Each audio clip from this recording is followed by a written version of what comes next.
my name is Helen Rabe. I am the CISO for the BBC, and I think that speaks to itself with regards to who and what the BBC does. But just to be clear, I am responsible for the cyber and digital security posture and securing that for the BBC.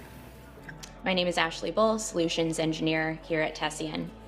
My role is responsible for end-to-end product evaluations of the Tessian platform, and I'm having daily conversations with organizations about the ever-evolving threat landscape. My name is Marco Garcia. I am the Field CTO at Torque. Hi, I'm John Phillips. I'm Research Leader at Tessian. I focus on some of the leading security challenges facing organizations with commissioned research and also internal research. My name is Nate Toombs. I'm the CISO at Man Group. My name is Ram Ganeshanardan. I'm the Vice President of Enterprise Security at ARM, and I'm responsible for all of the things you would expect from your typical CISO. So that is your governance, risk and compliance, your security operations, threat and vulnerability management team, and so on and so forth. And I try and protect the company from cyber threats. Hi, my name is Josh Uvor. I'm the Chief Information Security Officer at Tessian. My name is James Fernley. I head up the IT security function at BDO. We're a mid-tier accountancy firm based in London. Okay, hi, my name is Paul Ladansky, and I'm here as the Head of Threat Intelligence at Tessian. My name is Jason Thomas. I'm the Chief Information Officer at Cole Scott Cassane. Hey there, everybody. My name is David Kennedy. I'm the Founder and Chief Hacking Officer at Trusted Sec and Binary Defense.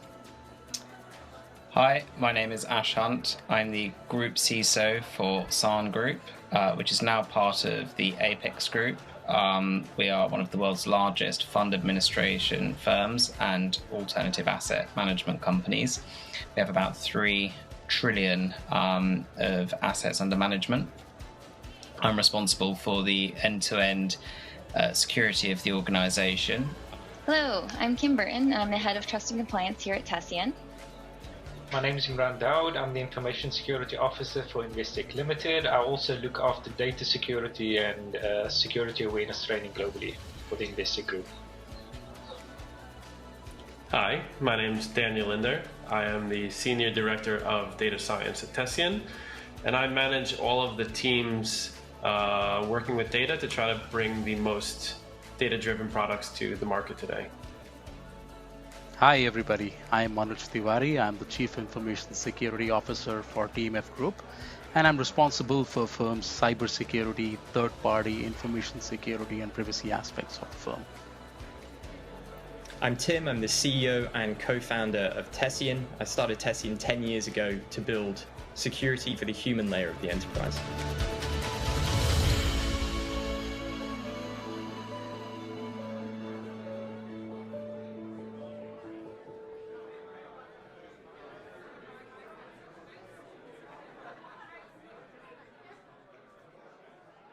Hello, everyone, and welcome to Forward Thinking, the Intelligent Security Summit, powered by Tessian. I'm Ashley Bull, Sales Engineer at Tessian, and I'm so excited to be your host today. On behalf of everyone at Tessian, I want to thank you all for tuning in from across the world for this special 2-hour event.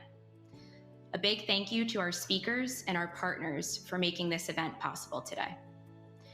We started this event with one goal in mind: to bring CISOs, InfoSec leaders, and cybersecurity trailblazers together to discuss and share the very latest insights and strategies in intelligent email security.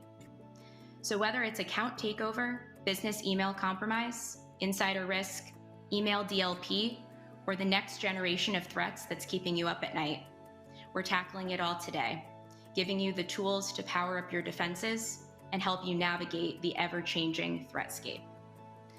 Today, we've gathered top CISOs and security experts from BBC, Trusted Sec, ARM, and more. They're here to share their strategies on stopping email threats and building stronger security cultures.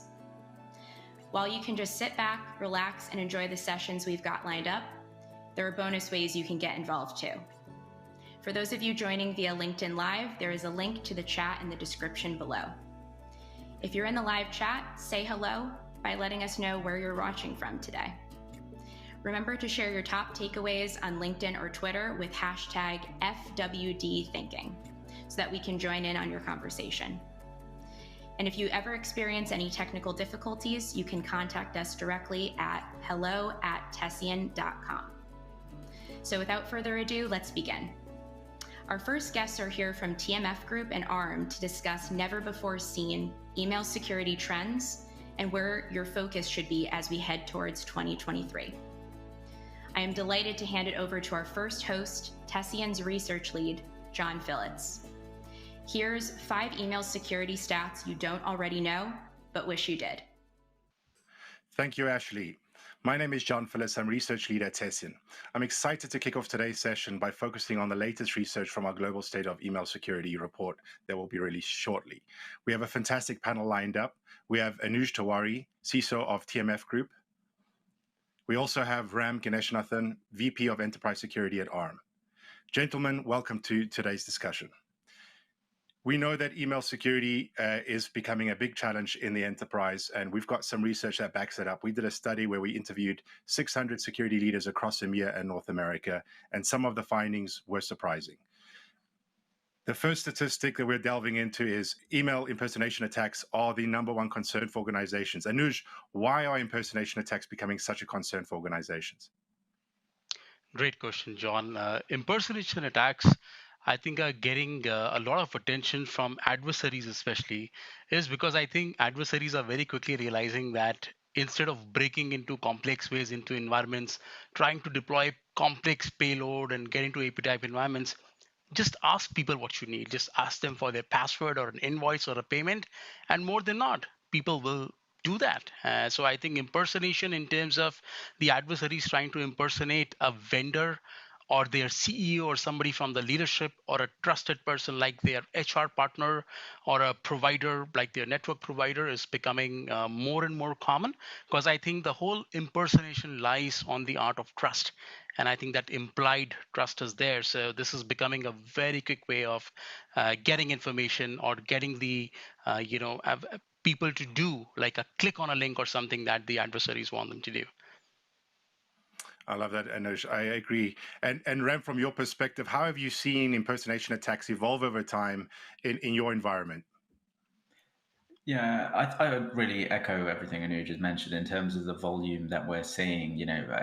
It's really driven far more now by impersonation attacks and account takeovers than I've seen, in previous years. And I think it's just because it's so much more successful. Why would you spend the time and money and investment in all these other complicated ways when actually there is that implied and inherent trust that comes with, people trusting a trusted colleague or vendor and so on and so forth. And also, I think there's a little bit of digital fatigue. Everything is so interconnected in your personal lives, your work life.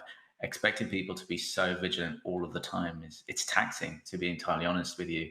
And I think, you can't ask people, or you can't reasonably expect people to be on the top of their game all of the time. So I think this is why this is really a growing threat vector that we all need to be aware of. Yeah, I would agree with that, especially given the amount of data that we're working with in today's environment. We're also working in increasingly distributed working environments. People are fatigued, and all it takes is one user error, and then you're compromised. Moving over to our second stat that is from our research, it talks about attack surface size and the challenges that organizations are having with, the smaller the organization, obviously the less the size of your attack surface. But Ram, how do they address attack surface risk with the new hybrid and remote operating models that we're now working to? Yeah, really timely question, right? I think hybrid working and remote working is kind of the new way of working for the majority of organizations. And I think COVID has really forced companies to adopt that. And what that means for us from a cybersecurity perspective is we also need to adapt. So I think the main thing that organizations need to do is make sure that the controls they have across their estate and environment can be applied in a remote environment. So they're not solely applicable to a physical presence in the office, right? So that means you need to be able to still monitor your device, your user logins, all of that kind of stuff. And most organizations can largely do this. So if actually you have the same level of controls that you do, regardless of where the individual or the device is connected to, I think that's a significant step forward and an important one. But I think the real risk and concern that comes with this kind of hybrid working is really the intermingling of one's personal life and their work life, right? People are not doing a 9 to 5 necessarily at home. They might be doing an 8 to 9 and figure out which hours work for them. And they may be choosing to access their personal email on their work email device and so on and so forth. And actually, you're now, or if you think of that Venn diagram, you kind of have this overlapping period where actually people's personal lives and digital presence is now at risk of bringing in security threats into an organization. I think that's a really interesting dynamic that we necessarily haven't faced in the same volume and scale in previous years.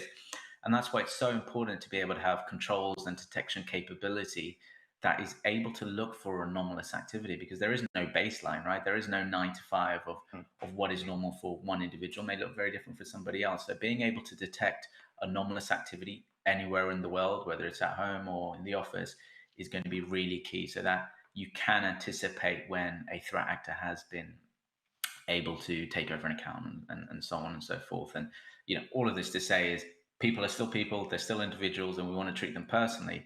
But what we're talking about from threat perspective, these are digital identities, and they may be taken over by a threat actor. And to be able to distinguish that, we need to be able to separate, the unique individuals and people that we care about in our workforce versus a digital identity that could be a trusted employee or it could be a threat actor. I love that, Ram. I really like how you broke that down and the importance of focusing on those identities. Anuj, from a organization size perspective, do organizations need to vary their cybersecurity defense strategy based on the size of the organization? That's an interesting question. And I think over the last 2 years, especially, and I'm going to pick up on what Ram said about hybrid working and COVID really transforming things, I'm going to take that context essentially. So, what has really been happening is I think in the past, we have all been used to strategies like defense in depth. Which don't really exist anymore. The borders are very quickly dissolving, right?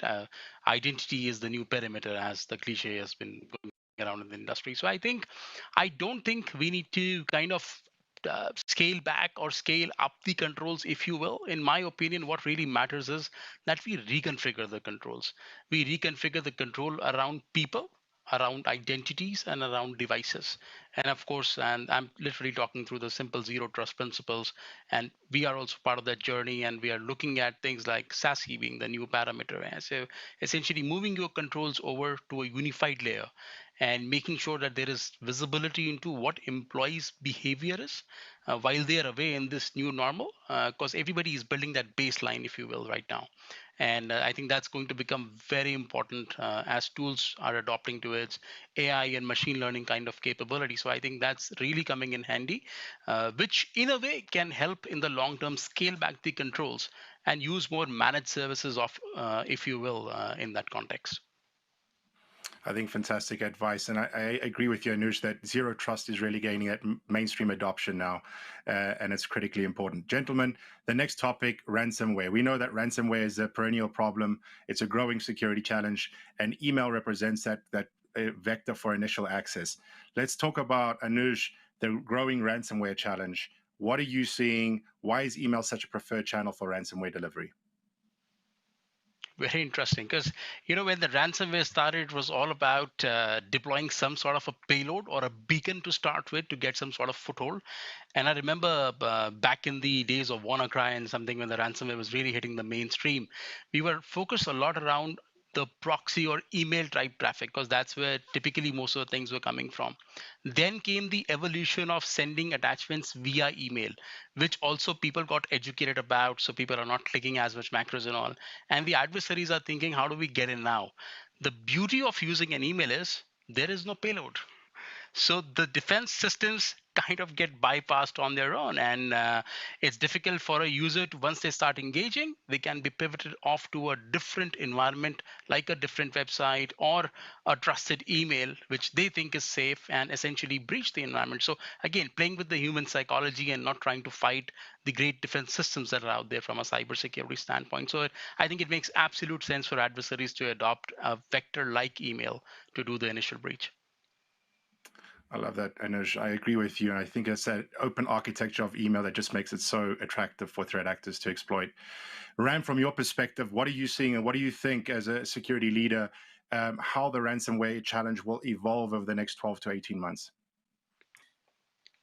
Well, it's interesting, right? Ransomware has been present, but certain for a long time. But actually, the publicity and number of organizations that are getting hit, as well as the media coverage that comes with it, is just booming really at the moment. And actually, I think that will just grow and grow, right? So, in reality, in the simplest terms, I think we'll see more of it, and I think we'll see more coverage of it, and I think it will become a more accessible subject to society and the public because of how it impacts them day to day, whether that be their local grocery store, their bank, or where they work. I think we just need to accept there will be an increased volume of victims, unfortunately, right? And that's not a defeatist attitude. That I think is the reality of the threat environment and how quickly all of the companies in the world, not everyone is going to have the resources to be able to scale up their defenses and hire the skills they need and so on and so forth. But I think what we will definitely see in time is a greater focus on what I think has been possibly the less sexy part of cybersecurity that's business continuity and operational resilience, right? So what is your backup strategy? So almost as an assuming we will get compromised at some point, how do we back up and recover as quickly as possible? How do we minimize the disruption to our organization, to our employees, to our vendors, depending where you are in the supply chain and what your organization does? I think there will be far more focus on continuity than there has been historically, because now we're beginning to understand that ransomware is kind of here to stay, unfortunately. Yeah, I agree with you, Ram. I think the focus on cyber resilience is critical, and if there's one positive outcome from this scourge that we're facing, it's that businesses and organizations become more cyber resilient. The next topic, and Ram, a question for you. We're seeing credential compromise, multi-factor authentication, credential compromise reaching record highs. A number of large enterprises have been hit this year. There was one statistic, over 10,000 organizations that use Microsoft suffered a credential-related compromise. What is needed in organizations to harden their cyber defenses to ensure an additional layer of security, behind the credential? Yeah, I mean, great question. I think multi-factor authentication, I think hopefully most of the audience are familiar with it and are using them in their organization. If they're not, I'd say absolutely, two-factor authentication is absolutely critical in today's age for any enterprise, almost regardless of size. And employ that in your personal lives as well, right? And whether it be your social media and so on and so forth. I think it's just becoming so critical nowadays. Now, there are lots of things that organizations can do, and you kind of need to make a judgment call on what works best for your organization. So there's password rotation, which is not as popular. You can use physical keys for authentication. You can do, I've been in organizations that have even used, thumbprints, and you've got iris scanners and so on and so forth. But actually, I think it's all about proportionality and what is right for your organization, right? So having two forms of authentication, whether it be password and something else, a key or otherwise, is really important. But again, people use the same password for various things. That is the reality of how many people, not all people, of course, and we educate them not to do so. But by being a security practitioner, what we understand is not everyone will choose to follow our guidance, and that's absolutely fine.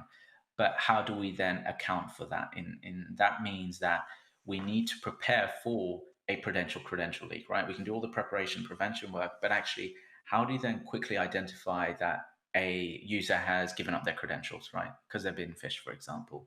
How do we detect that? Do we have the threat intelligence retrospectively to say, actually, we know somebody in our environment has accessed a known malicious page?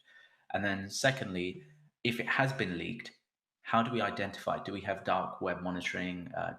There are free resources such as Have I Been Pwned, which are fantastic resources that can be used. So at least you know what credentials of yours are out there, and you can almost create a bank.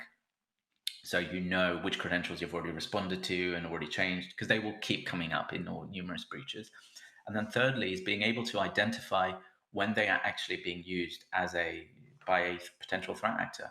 As I mentioned earlier, if you look at this digital identity, they look the same as potentially a trusted employee, right? So yes, the multi-factor authentication is really important, but for some of your more complex and mature organizations, having that anomalous detection is going to be really key. And applying it in a way that works for your organization's culture, right? Every single organization will want to use this in a different way depending on their, what they're historically used to, and also how far forward they are for adopting new technology and innovation in the space. Thanks, Ram. I think that's really sage advice. And Anuj, I want you to touch on a point that Ram mentioned. He mentioned threat intelligence. Why is there a need for a new approach to threat intelligence? Let's call it a behavioral-based approach to threat intelligence. Why are we seeing the demand for behavioral-based cybersecurity solutions growing? Yeah, that's interesting. Yeah, so like I was saying prior, essentially prior solutions or our past really was solutions which used to integrate and talk to each other well. We were able to bind them by a location, by a firewall, for example, or an internet connection. Today, there is no boundary. So what's really happening is the signals that are coming to the security operations or from a monitoring standpoint are getting a little bit weaker than what we used to see in the past because there is a lot of noise.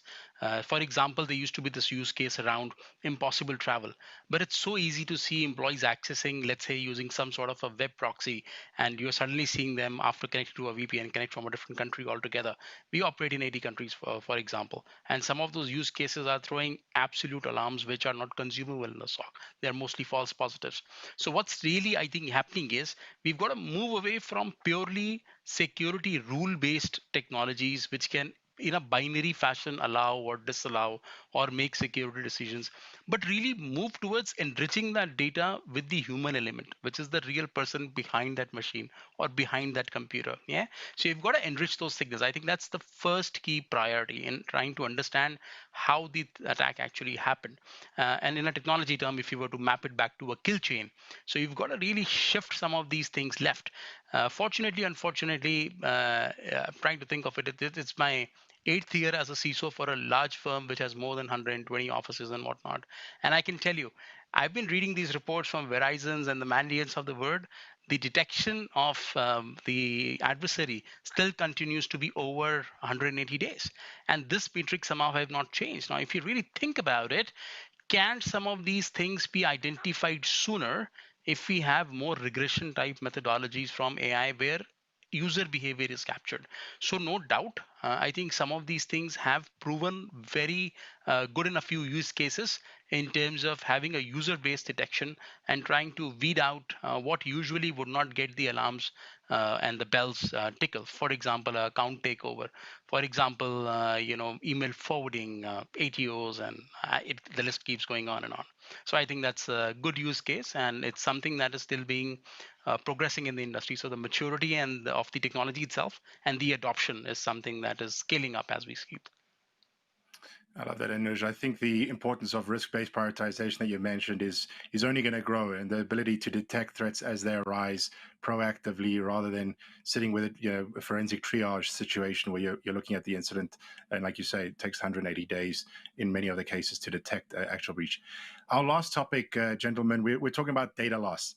Let's focus on data loss, the other side of the coin. We always focus on breaches, threat actors coming from outside. Often there's this notion of insider threats within the organization. We have some statistics to show that over 2/3 of organizations suffered a incident of an employee exfiltrating data.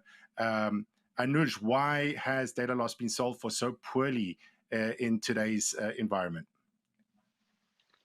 I think when we say today's environment, I'm going to really take a look of it from the past 2 years, and I'm going to take again COVID as a pivot point.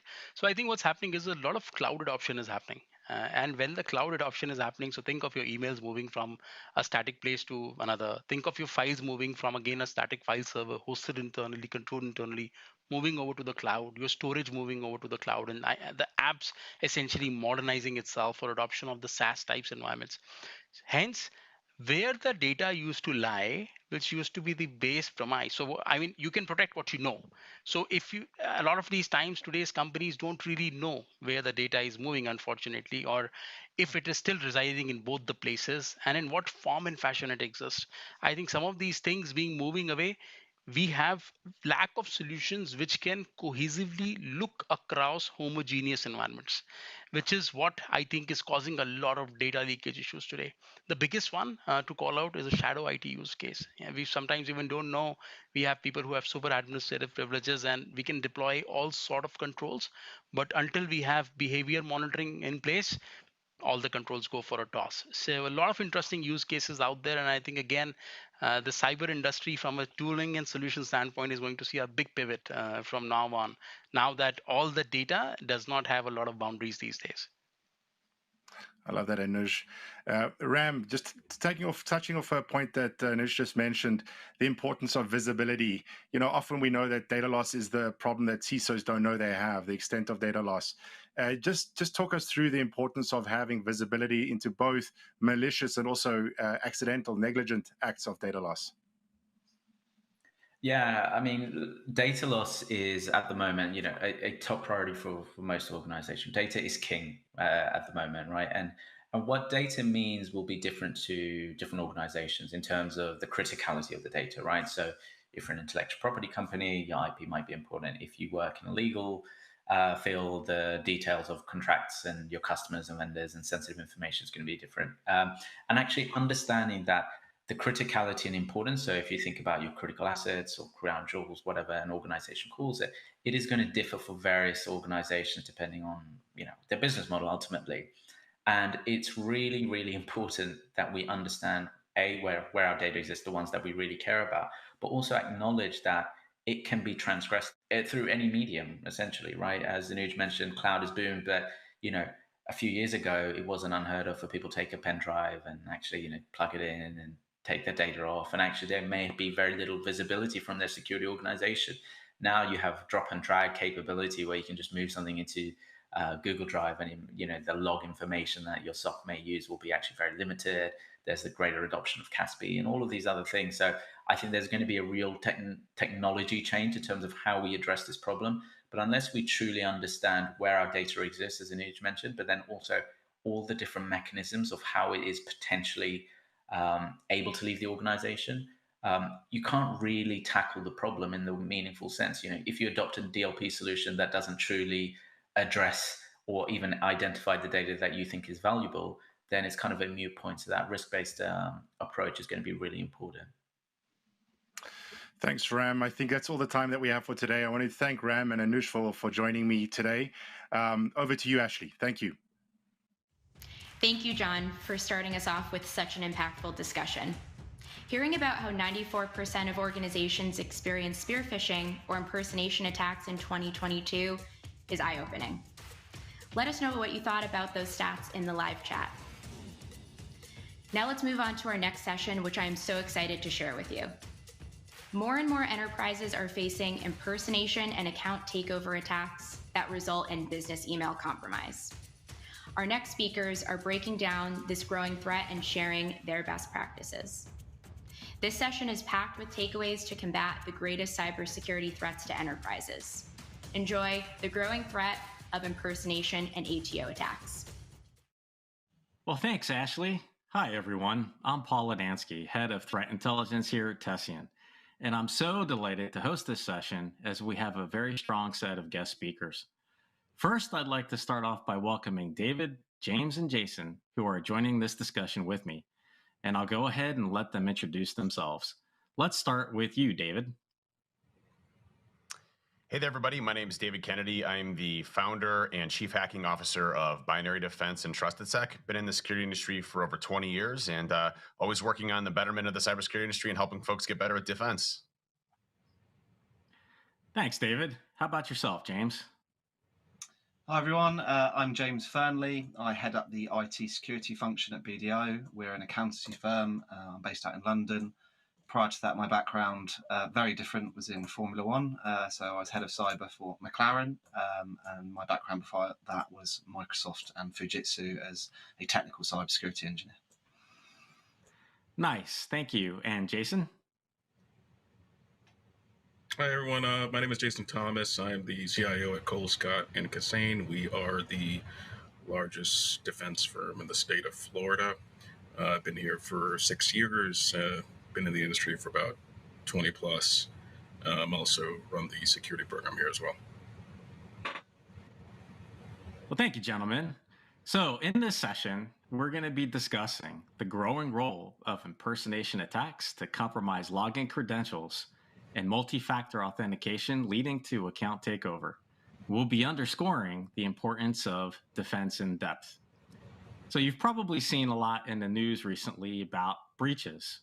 Some recent breaches have involved Uber and Marriott Hotel as an example. With Uber, it was a case of a contractor kept getting repeated two-factor login requests by an attacker, and eventually the contractor went ahead and approved it. In Marriott's case, it was a social engineering attack that targeted an associate and got them access into their laptop. With that said, let's jump into some questions. So, with this growing trend of multi-factor authentication related breaches, as in the case of Uber, how do organizations secure themselves against this growing threat vector? Jason or James? How about we start with both of you? You want to go first, Jason? I'll be very British. Go for it, James.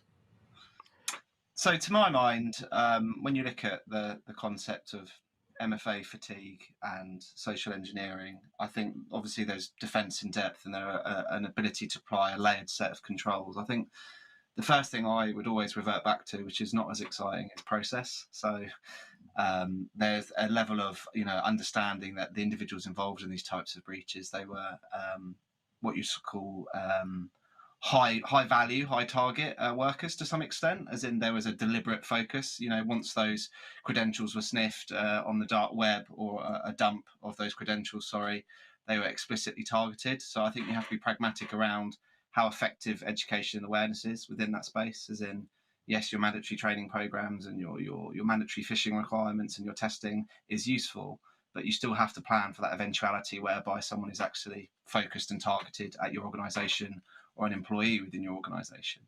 And then I think to that, it's around kind of the behavioral side as well. So if you're seeing individuals access particular types of services they don't usually do so, you see them setting up a wide range of forwarding rules, you see them interacting with a load of applications they don't normally access, or trying to escalate privilege. All of those things in conjunction with the preventative controls could potentially limit the blast radius, the impact, as it were. Yeah, thanks, James. Jason, do you have an interesting take on this too? So a lot of what we're seeing, at least on the law firm side, I'm sure it affects other verticals, is, well, let's start with MFA. So we deal with clients and opposing, counsel. And what's happened a few times over the past few years is unsecured 365 accounts that get hacked. And it gets very interesting how complex the attacks are. They come in, they monitor a thread that's been going on, and you know what? They're waiting for wiring payment information. It's like they're literally waiting for that info to come in, and they come in and they've learned the language, that the type of the way somebody talks, and they steal signature blocks and they impersonate somebody on the defense side and say, hey, I know you sent the wiring information, but we got new wiring info, so send it over here. So while there is MFA fatigue, if you don't have any MFA, you're just opening yourself up to, that's it. You're done. You're done. I think just to add to that as well, because I've personally experienced that, sorry, Paul, is there something I'd urge everyone to do who watches this, which is go and talk to your CFO and your finance teams and define approval processes for payment of invoices, so that in the event that all of your security and technology controls fail, there is some sort of two-step approval process and validation to make sure that if you're going to go and put £1 million, dollars, euros, whatever, into another account, that you're making sure you're explicitly calling that person and validating it is them, rather than just off the back of an email. I just think that's a really important thing a lot of people can do, which isn't necessarily technology driven, but can definitely reduce the likelihood of you paying money into the wrong account. So we change our policy internally, where you have to make a phone call. If you're getting wire information, pick up the phone, verify that the info is accurate, or what they're looking for. Otherwise, you can run into problems there. And not the phone number on the signature, just in case they change that as well. which is a very viable thing. So. Yeah, and I think, from the reasons why these are happening, I think it was at Microsoft Ignite, over 80% of small to medium-sized businesses still don't have multi-factor authentication even enabled as a basic control. And then second, you look at what happened from Uber, specifically the push notification spamming. I've never been a fan of push notifications from a multi-factor authentication perspective. There's been a number of pen tests and red teams that I've been on where, literally if you just make the geolocation be somewhat similar to where they're at and you hit the push notification, your success rate is in the 98th percentile for push notifications. So, I mean, it's heavily abused from an attacker's perspective. And that's why we recommend, authenticator apps. Even, I know everybody hates SMS, but the attack surface for that is still relatively low as far as compromising. I know it's not the greatest thing out there, but it's still better than leveraging push notifications. And then on top of that, you look at where adversaries are heading. And it's predominantly, especially if you look at like APT29 or the different Russian groups, China, very focused on cloud-centric type of attacks. Even Lapsus, a bunch of teenagers, had a lot of success going after organizations that are predominantly in the cloud as well because of a lack of detection. So, cloud attacks and going after cloud and specializations around circumventing multi-factor authentication. We saw a ransomware group recently called Evil Proxy, which stood up that specifically offers man-in-the-middling and circumvention of multi-factor authentication built into their process of how they go after credential stuffing attacks and things like that. So the adversaries recognize that MFA is a problem. They're building their tools, techniques, capabilities, and phishing campaigns to incorporate that into there. And then you have the user population, which is the major culprit of this from a user error perspective, but it's designed that way to be as easy as possible, approve or deny. And oftentimes, it's much easier to hit approve than it is to deny, especially if you're getting spammed with those in many cases. So I think the technological controls are important. I think the education awareness is important, but I also think having, layered approaches to defense so that if those controls fail, you have other ways of identifying a potential breach. VPN access originating from a different destination that's in a different country. That's probably a good indication that something's amiss. Or multiple VPN points that are established at the same time, through multiple user accounts, the lateral movement components. I mean, Uber is a great study on that because, they have a full-fledged security team, enterprise security team. They have monitoring detection capabilities, and these attackers were able to be highly successful in their environment by finding some credentials for our Thycotic password management server in the backend infrastructure, and then use those to compromise the rest of the infrastructure without detection. There's multiple controls there that failed around a monitoring detection perspective, as well as the preventative capabilities there. So there's a lot to do, especially in large enterprise, but also small to medium-sized businesses, which, in most cases aren't even putting in multi-factor authentication. It's a major issue that we face. I've certainly been in a position where I was spamming myself with that multi-factor authentication. And although I've never clicked on it, but we definitely have that option to be able to report, hey, this wasn't me, right? And so users need to understand that too, that if it's not them, in the case of someone's getting spammed and they're not the ones that are spamming themselves, it's important to click that this wasn't initiated by me. And then that should hopefully set off a chain of investigation that you'll have a SOC or another team that's looking into it. So that's very important to use that functionality as well. That's how SolarWinds was identified, right? Was, through a FireEye employee that had a notification pop up for multi-factor authentication. I mean, they had at that time compromised Microsoft, Cisco, Intel, VMware, FireEye, a number of companies from a nation state perspective. And what blew that whole case open was a junior analyst that said, hey, this multi-factor authentication thing isn't legit. What's going on? They researched it and traced it all back to what we saw from a SolarWinds major breach perspective. So, that type of reporting is extremely important when it comes to these types of cases, because oftentimes we always say this in education awareness, but the users are our last line of defense in many cases, right? Okay. Yeah, and to that point, I think it's so important to stress that there's a blameless culture too, right? If you're seeing something happening, it's important to speak up and to call it out, to alert on it, and just be in that blameless environment that everyone's got a hand in security. I think so there's another question I wanted. Oh, sorry, Paul. I was just about to say architecturally as well, you should consider how you're designing your identity controls so that they're really meaningful to a user and they have context. So what I mean by that is if a user is consistently having to approve multi-factor authentications throughout the day because of the way you've designed either your conditional access or whatever policy engine you're using to trigger that, then they're naturally going to become almost numb to that intervention, right? It's the psychology piece. It's a next finish mindset. Whereas if it's contextual and only applied when relevant, and where other controls have not been met, or whatever your device compliance policies are, whatever your device trust policies are, it means when that does occur, it actually has impact to the end user. If you're seeing that thing 20 times a day, it's just like, when you go onto a privacy policy of a website, no one's reading that stuff. They're just going straight down to the bottom, right? And it's the same type of mindset. I think the human nature is such that if you're bombarded with alerts which lack that context and lack that bite, there's another reason why people would be more inclined, I think, to potentially the disregard or just say, get out of my way, approve. Yeah, because you just get blinded by all of those repeated authentication attempt pop-ups on their phone. All right. Here's another one talking about business email compromise. Why does that continue to be a method that is successful in breaching organizations? David, how about we start with you? Sounds good. I think it's an issue of trust, right? When you look at social engineering and why these types of attacks are successful, let's go back to Marriott on the social engineering attempts, right?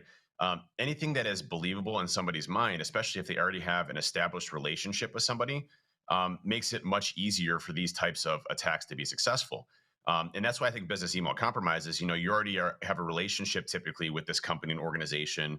They are compromised in some way, shape, or form. And then from there, they say, hey, we've been working for months or years or whatever, 10 years, 15 years. I need you to send wire to our new banking. That's a normal request that you would typically see if you're not educated around business email compromises and you don't have the appropriate processes in place. There was a recent engagement that we were on from a threat hunting perspective where we take a look at from just looking at data analytics. If you're familiar with the concept of the long tail, which is a old book, I think from the 70s, but it talks, you can apply that same type of concept to data, where a lot of your high-end things that you use from a corporation perspective are going to be in the top part of the most noisy.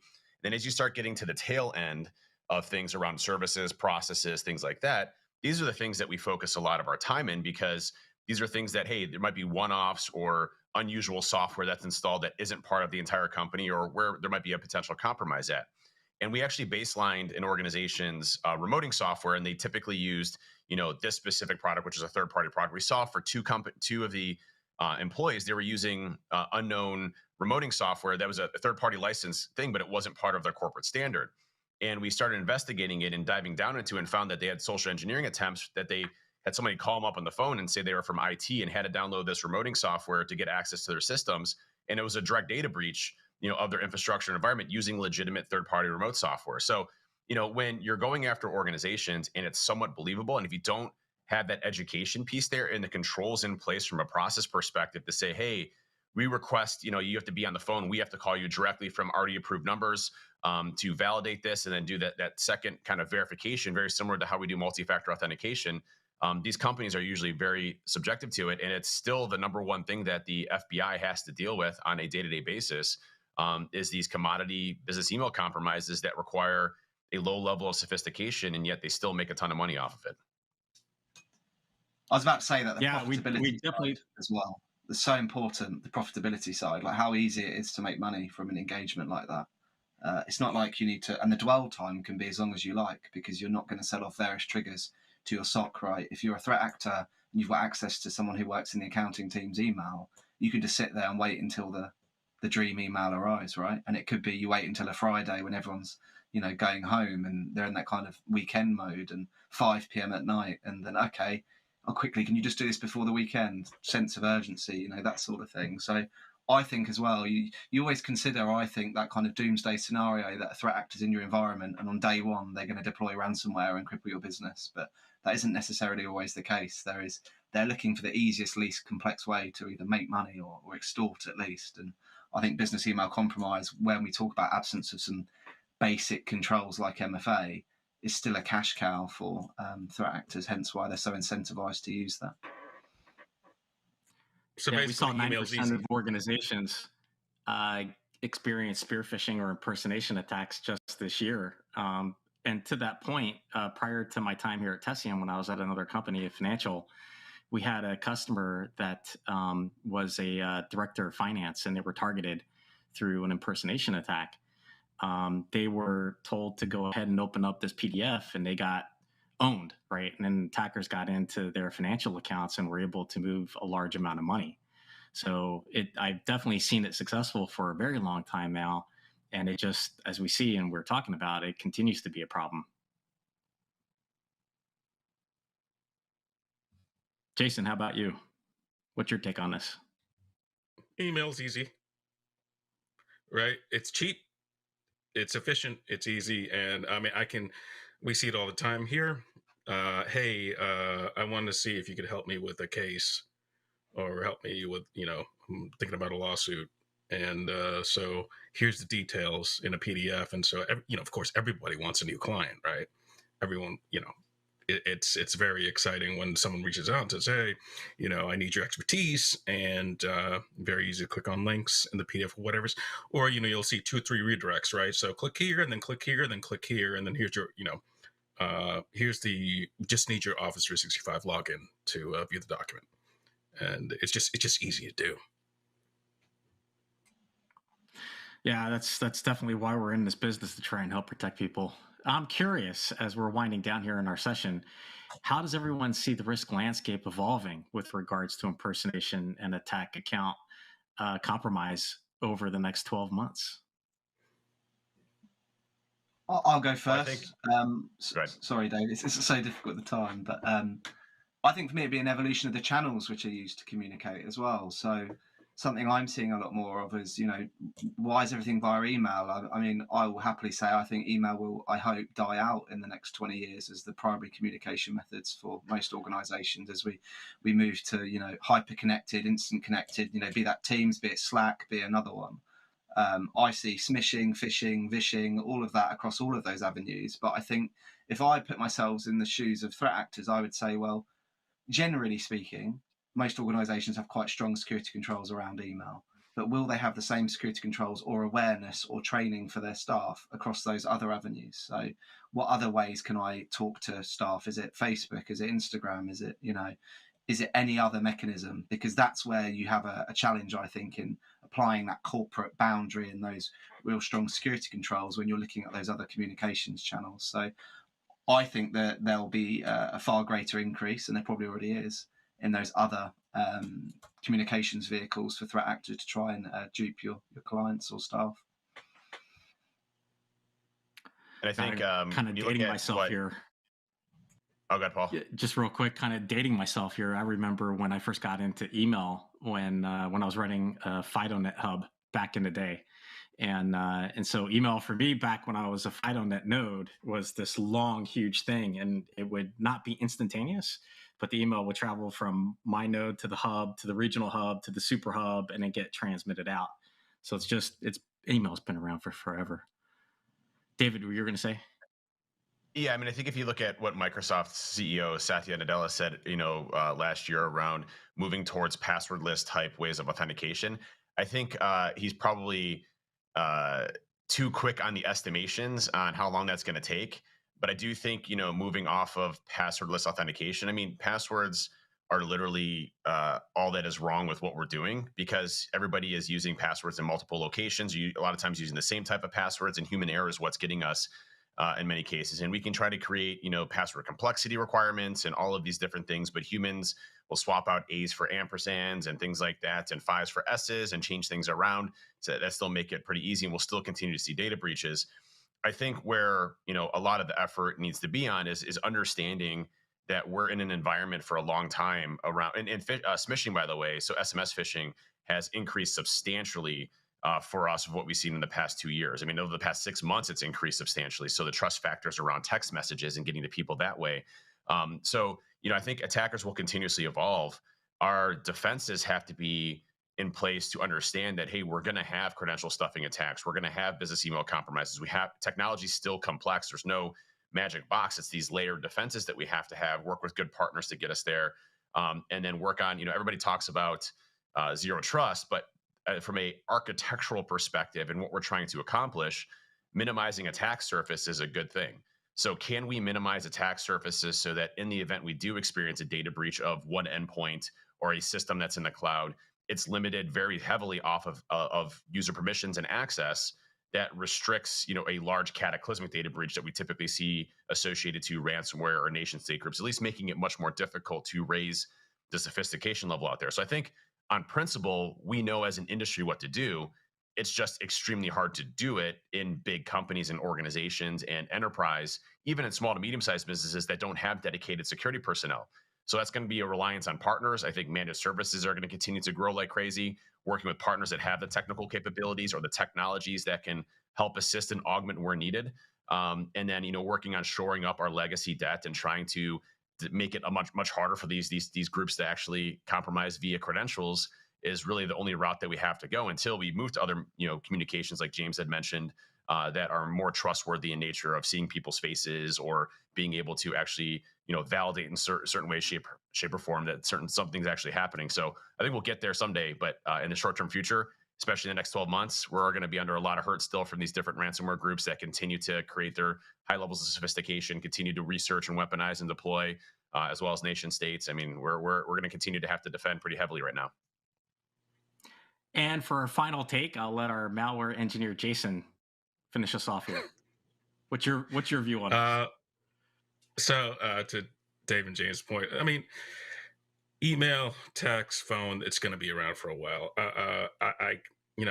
We were supposed to be completely paperless 20 years ago, and chat was supposed to replace email and all that stuff. It just hasn't happened, right? So I think this is going to be around for a long time. They'll just get more sophisticated in their attack methods. That's it. Am I predicting email won't be around for 20 years? I don't know, but it's going to be around for a long time. So continuous education, training, and it's not just throwing a link to a video, teaching people how to do stuff. On our side, we're very big on. It's really easy to get something come in that's that we know is malicious and just block. The easy thing to do is just say, okay, we're just going to block it. But explaining to and educating employees on why this is dangerous or why it's an issue is the most important. I think active communication is better than kind of your kind of ongoing every 6 months kind of training deal where, hey, you got to watch this and this is it, because things are changing week to week now. I agree. Gentlemen, thank you very much. I wish we had more time to keep talking because there's definitely a lot more interesting stuff to talk about. Thank you very much. And Ashley, I'm handing it back over to you. Thank you, Paul. I hope you enjoyed that last session. Don't forget to share your biggest takeaway to combating ATO attacks in our chat on LinkedIn Live or with us at hello@tessian.com. We love hearing from you. Now for our next session. If prioritizing cyber risk as business risk and demonstrating ROI is on your mind, then you'll love this next session. Here's making the case for cybersecurity spend. What's the risk really worth? All right, thank you, Ashley. Hello, everyone. I'm Josh Ivor. I'm the Chief Information Security Officer here at Tessian, and I can't wait for this session. It's something that's near and dear to my heart. I'm really excited to dig into this topic with our guest speakers here, Nate and Marco. So I'm going to ask the two of them to do a quick introduction before we dive in. So Nate, would you go first, please? Sure. My name is Nate Toombs. I'm the CISO at Man Group. And my name is Marco Garcia. I am the Chief Technology Officer of Field Operations at Torque. Excellent. Well, with intros done, let's dive right in. We've got about 20 minutes to cover a topic that I believe all three of us could talk for multiple hours on. And so, yeah, our goal today is to really evaluate what it takes to make the case for cybersecurity spends, how to contextualize spending and the risk of investment, because there is risk there as well, with cybersecurity risks that we all face, and to dig into different approaches and techniques and understand what's working and what's not. So there's a lot there. Before we dive into the actual topics and questions, a little bit of framing. We recently did some research in partnership with Forrester, and we're able to take a look at different ROI data points over the course of a number of years for products like ours. So ROI is top of mind for us in terms of how do you think about that in terms of our investments in security spaces, whether that's staffing, tooling, or so on. And so let's start with the big question. how do cybersecurity leaders, and how should they, communicate risk in a language that's understood by other business leaders, especially the C-suite and the board? And I'm thinking especially, about like CFO personas as well. So yeah, I would love to just kick off that discussion. We're going to go round robin, have a pretty natural conversation here. So Nate, Marco, do either of you have something top of mind that you'd like to jump in with? Happy to kick it off. Yeah, I think there's a good way and a bad way to do this, especially if you're talking about CFOs. I mean, boards respond to numbers. It's really as simple as that, especially at the C level with your CFO. Your CFO is used to looking at simple business problems as an equation every day. And so as a CISO, what you're trying to do is you're trying to reduce that abstract security problem to a very narrow financial equation that says, if you invest here, here is the return that we're going to get. So you do that, by starting to quantify your risks, sit down with your key stakeholders, identify gaps that you have, and price what it would take to fill those gaps, to implement new controls. I think that's a high-level overview of a way you could go about doing it. There's also a way that you shouldn't go about doing it, which is nothing sells security quite like fear.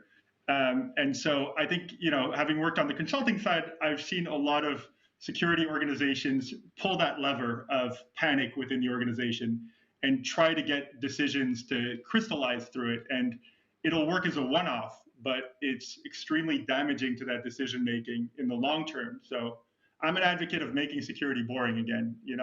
The simpler, more numbers-oriented your pitch, the better. I love it. Marco, what are your thoughts?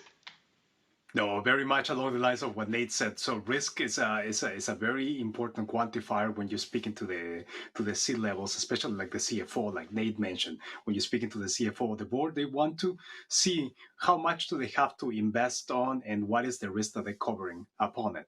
Another key indicator that they want to look at is once they have that investment into it is also ROI, which is part of an important conversation. Now that I have invested on this, what is the return on investment that I'm getting? Am I being more secure on these areas? Am I more protected on these areas? And to what Nate is mentioning, that is a very, very important conversation to have, and you have to make it very straight to the point. Pretty much simplify it as much as you can without going into many outside details or bringing fear into the conversation, like exactly what Nate was mentioning. Cool. So it sounds like we're all pretty well aligned at a high level, right? Avoiding FUD, fear, uncertainty, and doubt. And especially when we're talking about numbers like this, fear is important, but also, uncertainty and doubt is important too. Boards, exec teams, CFOs all seek predictability, right? And we live in unpredictable worlds inherently when it comes to cybersecurity risk. So let's unpack this a little bit more deeply and go down a couple of levels. So if we're all aligned on being proactive, really focusing on before what's the phrase, left of bang, right? So before something has happened, how do we actually position our needs for investment, our needs for support from the functions we're talking about? Can we go a level lower and maybe share some examples or some details around if we were talking to fellow CISOs, to customers, and so on? What's the best way, or what are some examples of ways to actually approach this? Getting down into a couple of areas of more detail. Nate or Marco, either of you want to go first? Sure, I can go first. Yeah, no problem. Go ahead, Marco. Go ahead, Nate. Go ahead, Nate. Go ahead. Okay. All right, perfect. We'll be here all day if we keep going back and forth. I mean, I think going back to the original statement, it goes really down to maintaining a solid risk log of your organization. So getting a little bit more granular, sit down with your key counterparts across the organization, have them tell you where the risks are, and then rely on some, trusted sources of data, things like Ponemon's cost of a breach, published by IBM every year, is a fantastic source of data. And so you could just basically map that onto your organization, saying, if we were to take the average cost of this risk materializing, here's what we would be looking at. And here's a specific control that we can implement to counteract that. If you're looking for examples, I mean, that's exactly what we did to get Tessian Enforcer approved and a number of other Tessian products approved. So, not to do a little bit too much promotion, but those are practical examples of times it worked for us. Marco, any No, thoughts? exactly. And along the lines of what Nate is mentioning, peeling the layers of the onion a little bit, is something that we have to do very often with many organizations here at Torque from our side. Is like, how do you make the investment in an automation technology, for example? What is that investment going to get you, right? What is that investment going to get you?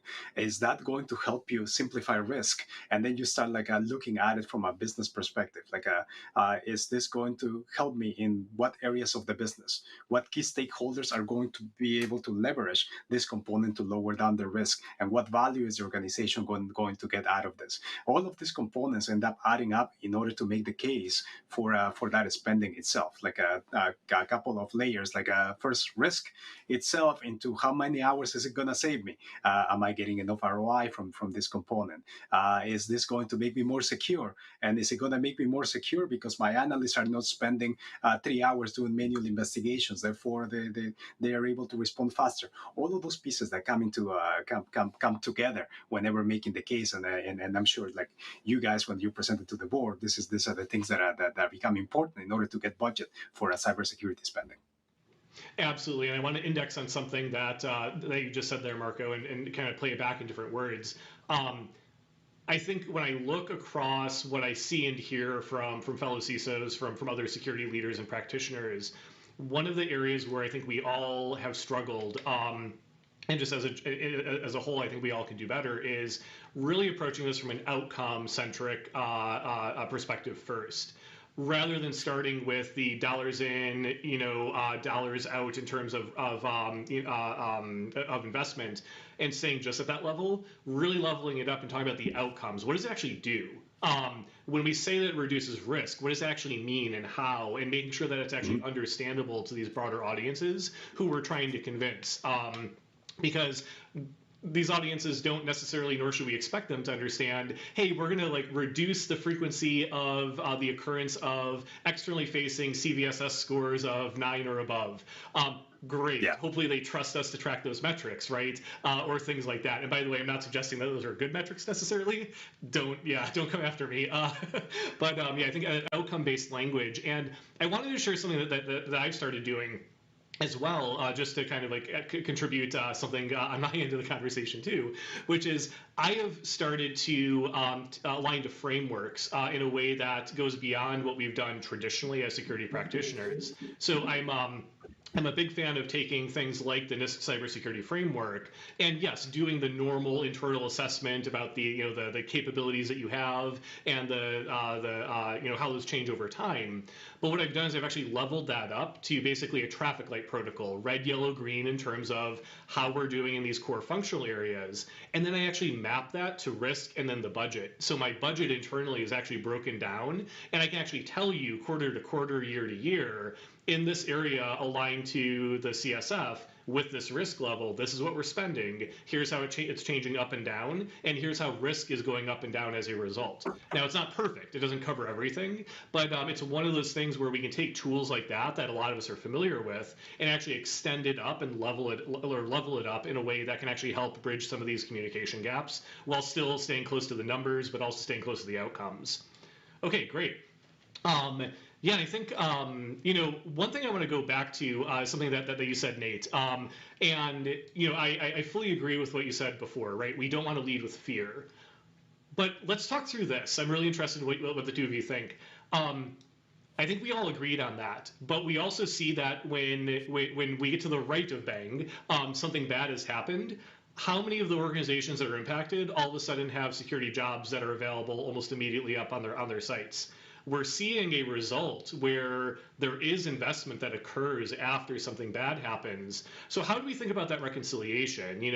Of course, we don't want to lead with fear, but in those moments where something bad has happened, and hopefully it's not a huge public breach, but in the moments where something has occurred, you've had a near miss, you've had a incident, you've had a breach, what's the best way to approach that as leaders when we're talking about investment and ROI in our programs? And I'll make it easy. Marco, would love to have you go first this time.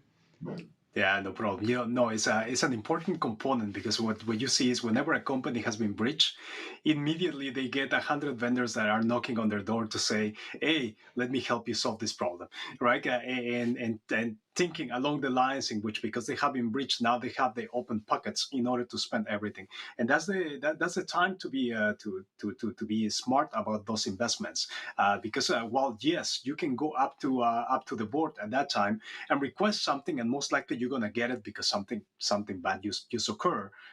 No, you have to be smart about those investments that are being made, and no, you start adding more technologies into your mix, making your operations more complex. Therefore, well, you're saying like the list that you have with the risk with the yellow, green, and red, those don't change by adding more technologies and more vendors. Those will eventually change depending on the operational procedures and all of those things that you invest from that aspect, right? So going back into leading that conversation with fear. Yes, after a breach, most likely many companies will get additional spending, but now it's up to being smart about what you're spending about and not just like listening to all the noise that is around it. So going back to the list that you mentioned, Josh, I think that list will come in handy when those components happen because now you're looking at the areas that they were the most risky areas, and were those risky areas the result of what caused the breach for me, right? Or were other components that I need to invest more on that side? So it's a balance. It's a balance. Many organizations will get more, but now how do you balance what you're gonna get? Right, absolutely, and I think like as somebody who's both a practitioner and I've been a practitioner in the security vendor space for a while as well. That ambulance chasing after a breach is one of the worst aspects of our industry, and I think like that's something that I hope continues to improve. I do think that we are seeing better behaviors slowly from a lot of vendors. We're definitely not perfect yet as an industry, but hopefully that trend continues. Nate, what do you think?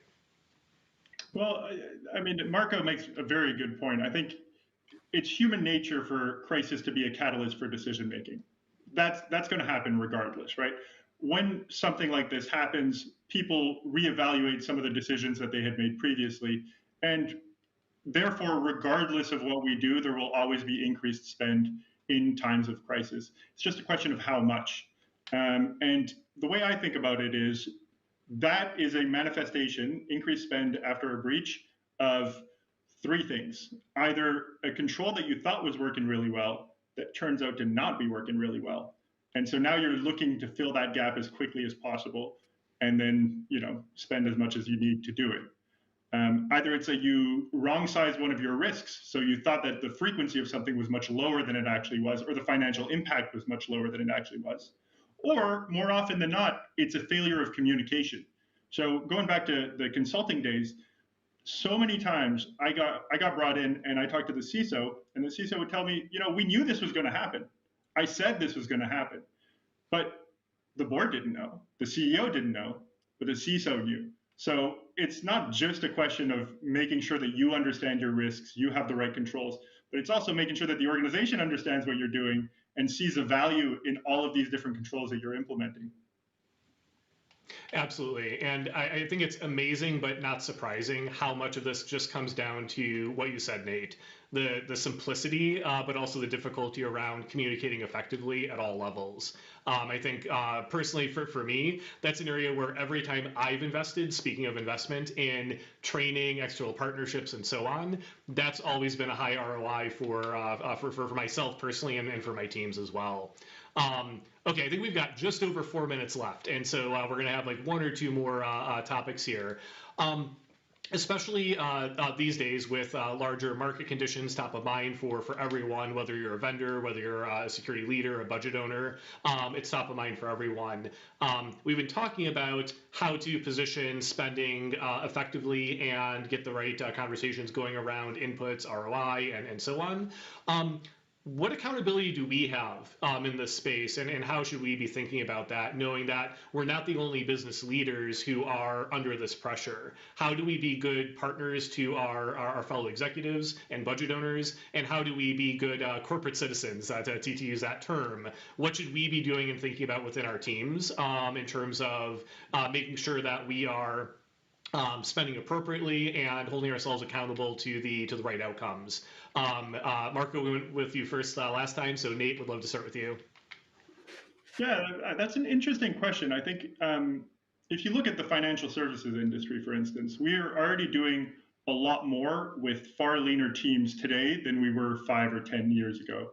If you think of the days of the financial services company with this massive SOC teaming with analysts all swarming over each other to try and resolve a breach, for the most part, that model has dissipated for the most part. And you have smaller, more qualified teams. So what's happened is you've taken all of that tier one analysis work and you've either outsourced it to vendors that have dedicated teams that do that kind of tier one work, or you outsource it to machines, or machine learning and algorithms. So as we walk into this kind of cooler financial temperature, it's just going to be a continuation of what we've already done. We can continue growing the security program, but we're going to have to do it with less, which is the same thing that we've been doing for 10 years. So I don't see this as a massive departure from where we were 3, 4, 5 years ago. Thanks. And Marco, what do you think? No, completely agree with what Nate said. Actually, this is one of the things that we see a lot also in our industry. Like we're in the automation space, right? Automation makes you more efficient. From that aspect, so they are looking mostly in order to how do I make this team that is already lean enough get more value out of the technologies that they already have deployed. How am I able to become more secure with the same group of people that I have without tripling my investment on the human power, which is also very hard to explain sometimes. Like, hey, I need 3, 4, 5 more headcounts, right? How do I become smart about those components in order to provide a better outcome from that aspect? And one of the things that you mentioned, Josh, around collaboration with the peers, right, in the same company, in the same organization, right? Visibility is a big piece. It's one of the things that Nate was mentioning on the previous question, right? When a breach happens, if the CISO said that, hey, I knew this was going to happen. I knew this was going to happen, but nobody else knew that was going to happen. Then there's a misalignment in the organization itself, right? Because if there is an alignment that we have this risk, we have these components, we have maybe like a scoreboard of this is what's going on in the company, and everybody's aligned at least at the senior level. It makes it a lot easier. Everybody's marching towards that same goal, and then if the board is aware, it makes it a lot simpler also to understand. So visibility and alignment in all of those areas is key, especially from a CISO perspective. The cybersecurity space is key. It's like central to everything that's happening in the organization. Absolutely. And so we've, as expected, used up this time with a lot of energy, and we've only scratched the surface, of course. But I think to end, I think this is a good place to kind of reflect, right? Nate, as you were saying, the things that we've been focusing on for a decade plus in terms of trends of how we invest, how we operate as programs, what technologies work, and focusing on efficiency of our investments. That's the name of the game going forward. And Marco, love the thoughts about partnership and collaboration, visibility there. All right, with that, we need to wrap up. Thank you both for joining us today. Really appreciate the conversation. And we're going to hand it back to Ashley now. Those were great insights from that session. Thanks for sharing how organizations can elevate the importance of addressing cyber risk proactively. When end users are your greatest defense, how can you ensure your security culture is at its best? Our next guests are here from SAN and Investec to share a better approach to building a stronger security culture. Get ready for Isn't Security Everyone's Responsibility? Why your end users don't care about cybersecurity and how to change that. Hello, my name is Kim Burton, and I'm the head of Trust and Compliance here at Tessian. Today, I have a very exciting session for you, and I have two amazing guest speakers, Imran and Ash. Ash, would you mind introducing yourself? Sure. Hi, my name's Ash Hunt. I'm the Group CISO for SAN, which is part of the Apex Group. Awesome. And Imran, you? Hi, I'm Imran. I'm the Information Security Officer for Investec Limited. Amazing. So thank you so much for being here today. As you know, we're going to be discussing security culture and security behaviors. So one of the first questions I have for both of you is, how do you see the importance of executive leadership in effective security culture building? Sure, I can kick off. So really important. I mean, I report into the executive, and the tone from the top mentality is absolutely critical. It's essential in underpinning the type of culture that everyone wants in the organization and dictates to a degree how everyone sort of acts, not just ethically, but particularly in terms of the outlook with each other internally in the company as well as externally, particularly with clients. We have a lot of, in asset management and fund administration, we have a lot of client relationships. So it's a pretty good litmus test to see how our own corporate culture is, I guess, being inculcated within our own organization, because we can sort of witness how people engage with external parties. And I think as well, it's really critical that that doesn't become a platitude of just purely awareness. There's lots of things people can be aware of, and you can tell them to your heart's content, but it's about, for me, driving behavioral change in a business. And the only true way of doing that is having a consistent culture underpinned by the same ethics and values that, again, goes right from the top and cascades right through to the bottom of the organization. I'm hearing you talk a lot about trust there as well. Yeah, it's really, really critical. It's probably one of the biggest things that I focus on internally in terms of relationship management. There's, I guess, a kind of unwritten contract between security and the rest of the business. There's certainly things we're emboldened to do and privileged to do that other parts of the business are not. And so we have to take that very seriously, that responsibility. It's almost like there's a Hippocratic oath for security in that sense. But also it's about winning the kind of hearts and minds of people out in the business, and that can only be done through really working closely with them, understanding their requirements, and building that trust and that relationship management over time. And then that can really get you out of some scrapes if you really need it later on down the line, or buy you some time when you really need it, which I found pretty valuable. Yeah, That's amazing. Like, I want to give you a chance there. Oh, yes, Imran. Now, I have to agree with what Ash says. A lot of it makes sense.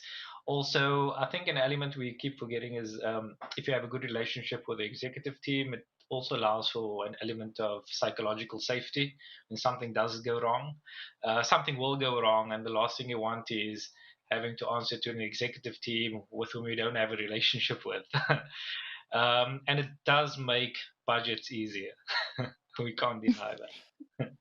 Would you mind expanding a bit more on that psychological safety, both from how executives can maybe provide that to everyone else, and as well as kind of the importance of psychological safety, just between peers as well? Yeah, I mean, look, you have to understand that in security, something is going to go wrong, right? It's just the nature of the job. You're going to have incidents. You're going to have risk events, scenarios that go wrong, and the ability to have open dialogue with your executives without feeling unnecessary pressure that you might be worried about your job because there was an incident. It makes it, being a CISO or a security officer, much easier if you have that psychological safety. And also for your Yeah, peers, it makes absolutely. it easier for them to also operate within an environment where you have that element of psychological safety. Yeah, this is amazing. So I'm hearing both of you say, we're dancing around words like trust and like empathy, and again, that psychological safety, making sure that everyone, without fear, is able to bring concerns. When we're talking about a very vulnerable space, security is something that, I mean, the very word, right? Like, we're talking about security versus like safety, which is a little spooky, right? So yeah, thank you. So when we're talking about some of this stuff, we approach topics like training on it. What kind of changes do you think are necessary to make security awareness training more impactful or more effective? Everyone has these annual trainings, but how can we actually, utilize those things for the greater good of the company and our peers? Yeah, I think there's a combination of things, and we've gone through a journey at Investec about how to do training differently. One thing from a cultural perspective is positive reinforcement, as opposed to creating fear amongst people. If you're going to do this wrong, this is the impact. Positive reinforcement in the culture around security goes a long way. Also trying different avenues of communicating and training for people. People are online, they want short videos, they want something quick, they want to remember something, they don't want CBTs. So you have to try out different forms of communicating with staff. If it's we've tried podcasts, we've tried snippets, we've tried interviews. So it needs to be a combination of things, as opposed to just stock standard CBTs and you have to do annual training. Yeah, that those strategies need to change. Yeah, you mentioned positive reinforcement as something that could be used. Do you have any examples of that kind of on the ground? Yeah, I mean, as something as simple as if someone reports, say we do a phishing simulation and people report it, we actually thank them and say, thank you for contributing. This is how you contributed. If someone reports an incident, we actually call them up and tell them, thank you very much. You helped us recover from an incident or deal with an incident. In security, you don't know everything. So we can't, it's not just the security team who knows everything about security. So often we include engineers from other spaces or tech people from other spaces to actually give insight into our programs, because we're not knowledgeable about all the tech, right? So you need to, that's also a way of positively reinforcing security within the broader technology culture. Amazing. Yeah, I'm hearing you honoring other people's knowledge there, as well as ensuring that again, you're reinforcing that trust that we've been talking about. Ash, did you have anything to add here? Yeah, I mean, absolutely. We've sort of uprooted a lot of our training program, and I think where we started was firstly with the point you mentioned around frequency. So we conduct annual training purely really for a compliance-based purpose, but actually my teams randomize the frequency of various training programs that we deliver throughout the annual sort of period. We do gamification. We're looking at personality analysis, so the way people ingest particular types of information, and crafting bespoke training packages for those particular individuals. I've got even people in my own SOC and in my own wider team that learn in very different ways. I'm quite conscious that the business will be a sort of macro example of that. So we need to have a training program that's flexible and adaptable to how people ingest information. We've done also things like randomizing phishing simulations. So we may send one out this week and then 2 out in 6 weeks' time. We're also segregating those simulations out into geographical regions and focusing on using local languages and media to stress test the social engineering sort of defenses of those user groups across the business. We've also built out an information security champions network. So we're beginning to identify people in business operations teams who can act as sort of conduits between my central information security function for the global business, but also then to act, I guess, as kind of ambassadors in that sense within their own business arms. But ultimately, there's a lot of behavioral psychology that we should be leveraging really in this program. It's something I've focused on for a number of years now, and the more I do it, the more I'm persuaded that this is absolutely the right focus. And I think even going beyond something like positive reinforcement through to like competition. So we're working on building out global league tables for phishing identification, because countries, particularly in our structure, are very competitive. They like to outdo one another. So we try and harness that and play on that, and that's really borne some good results so far. There's a lot more to do, and we're still at the very embryonic stages of a lot of that. But I think, to Imran's point, right, this is absolutely the kind of direction that we need to be looking at as sort of ISOs and CISOs moving forward. Yeah, Kim, another thing we've tried out. Sorry, Kim. Another thing we've tried out is storytelling. People love to hear stories, and it's a huge part of Investig's culture, also storytelling. As soon as you tell a story, people are intrigued and they learn from the story. So that's been a great strategy for us. Absolutely. Definitely in my own experience too, when we have anecdotes to provide to people, one of the most exciting things is when we see peers sharing those stories with each other. Like they'll hear it in training and then you'll hear it in passing as you're moving through the office, someone relating the story to someone else.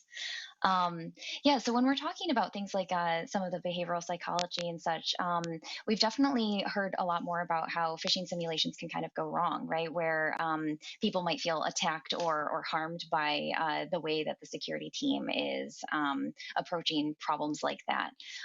Do either of you have any thoughts on how we can continue to position ourselves as, friends and like proper coworkers instead of accidental adversaries in these kinds of simulations? I think one of the ways we've changed it over the last 3 years is a lot of phishing. When phishing simulations started, it was cool to try to catch people out. I think that's what everyone was doing. We've moved to trying to teach. We tell people the reason we do phishing simulations to try to teach you, and we work with our incident response team to actually look at the latest phishing attacks, and we roll those out to teach people actually. And it's once again coming back to positive reinforcement as opposed to telling people, "Oh, you failed a phishing simulation," which isn't the point of it. Yeah, I mean, I think without or at risk of being pithy, one, don't tell them. So I, even if people fail their phishing training or a simulation, we won't ever tell them which one of those emails it was. And for a good reason, because they then try and outwit my team's training program. So one of the things that we also do is, like I alluded to in the previous point I was making, is we are trying to chop up and diversify the frequency, the content distribution, every aspect of the phishing simulation training program, to basically enhance the randomization so that it reflects not only the TTPs like Imran was alluding to, right, the actual type of phishing attacks that are and techniques that are being leveraged, but also to give a realistic indicator of what's actually going to face our end users. So I mentioned around geographical locations. There are some which are far more prone to particular types of phishing than others. And it's important that those local users, depending on which country your emails are being trafficked through, where our servers are, etc., it's important that they experience that and learn how to defend it. I think looking at some of the social engineering attacks that my organization has faced, and some of them have been highly sophisticated, they need to be equipped well beyond checking if a URL is spelled correctly, or if there are any Cyrillic letters in the email. This is now going far beyond that. So it plays a really important role, but you don't want to roll out the program simply to pillar your users in the business. It's about it's like muscle training. It's about building up a kind of almost inherent response of how you treat all emails, and a kind of check and balance that you want to just get as part of a common behavior, I think. I also love what you were saying as it relates just to the security team itself, where you're also providing a measurement for them, and it's an egoless measurement, where people don't necessarily know that they've been phished or not, but that's okay because your team is ingesting the information that they need to improve themselves, and that's really what's important. Whereas the end user, like they get that practice without that shame and without that kind of horror of looking off to your other coworkers. Yeah. So I think there's a really important point. Sorry, I was going to mention literally the point around measurement, because this is just my one piece of guidance that I'm constantly up against, which is a lot of organizations, and particularly vendors, are obsessed about measuring click rate, and that seems to form the basis of their phishing simulation programs. And it is the worst metric you could possibly be taking, because if you're crafting your program effectively, your click rate should be pretty volatile. And I'll give a good example. I go to my SOC most weeks, and we work on crafting some really niche types of phishing simulations. Like we've just gone through a major merger, and so that kind of social engineering is rife at the moment on our external threat landscape. So we work on crafting particular emails that mimic those TTPs being leveraged. Now, if I was to measure the click rate for a purely compliance-based requirement, well, you'd see it go through the roof compared to some of the other months, and therefore it's not a reliable metric by way of risk reduction. It's a compliance metric, and I think people often confuse it with a metric measuring the reduction in loss exposure, which I don't think it does. Yeah. I cannot be in more vehement agreement here, so thank you. All right, so in our last couple of minutes here, I've just got one more question. We've talked a lot about how we can include engineers, and you mentioned, Ash, some of your other folks, again, just involving them in the security program. How can you continue to empower end users to become part of that solution and have them really take that responsibility of recognizing their part in the security posture of the organization, everyone part of the security team? I think one of the strategies we've implemented is looking at tools to help guide staff through security decisions. I think you guys have quite a good module in your Defender. That's one of the tools. We've also implemented endpoint tools around. So when something happens, you actually interact with the staff member there and you tell them, are you correct in making this decision or not? So that's definitely part of the journey we're going, helping staff make security decisions through their business as usual processes. Love it. I think it's Imran's absolutely spot on there, which is make the end user's life easy. And I think it's a really interesting title for this session because I don't think security is everyone's responsibility. There's just no realistic scenario where everyone is going to care about security 24/7. Now, nor can it be purely siloed to my security operations center or my information security function. Okay, so what we have to do is work really in lockstep with the business to understand how they work, how they operate, what motivates them, and then craft our security controls, or in this case, a training and behavior change program, to sort of sit alongside that and at the very heart of it so that they don't notice it's there, but over time naturally become security driven individuals, even if they don't know it. I think the whole idea that you can create the whole organization as an information security function or create millions of ISOs and CISOs is just nonsense. At the end of the day, Imran's spot on, which is that I work very closely on creating one single form of communication channel. So if they know there's an incident, they know exactly where they're going. They're pipelined right to the right contact center. They know what to do. They've always got a support mechanism in place. And this is it sounds easy to reel this off, but it's surprising how quickly you can make the end user's life difficult. So a good example is phishing reporting buttons. Microsoft has one. Your secure email gateway provider might have one. Tessian has one. So over time, I was sat back thinking, right, so if I'm an end user, which one am I sending it to? And then I'm looking at the measurements from our side thinking, okay, are we aggregating all of those? Are we normalizing the data analysis? No, we're not. So, okay, I'm going to start taking away all of your phishing reporting buttons except for one. And so then you can make a media campaign around that as the sole mechanism for reporting. So I think it's really about understanding the motivations and behaviors of your business and your users in the business and working with them to craft something that's inherently natural to the way in which they work. And I think that will be the greatest success criteria for driving behavior change in security. Yeah. Ash makes a good point also, just creating an avenue for staff to reach out to the security team. You don't want to be the security team that just approves things in the corner, sitting in a corner somewhere. You need to create open dialogue, make it easy for them to actually reach out to the security team, debate issues, debate policies, and any user, right? Sometimes you implement a control and you don't know the impact to someone just trying to do their day job.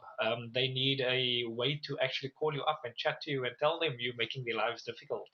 And as one of my peers always say, you think you're only impacting one staff of maybe 10,000, but it's one staff member, they can't do their job. That's the reality.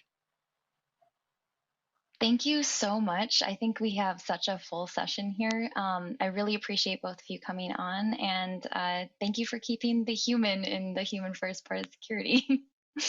Thanks, Kim, for having us. Thank you. Awesome. Thank you for that. Our end users are really one of our greatest defenses against advanced attacks. For those in the live LinkedIn chat and on Twitter, let us know how your organization empowers your end users. Up next, we have a special keynote session led by Tessian's Senior Director of Data Science.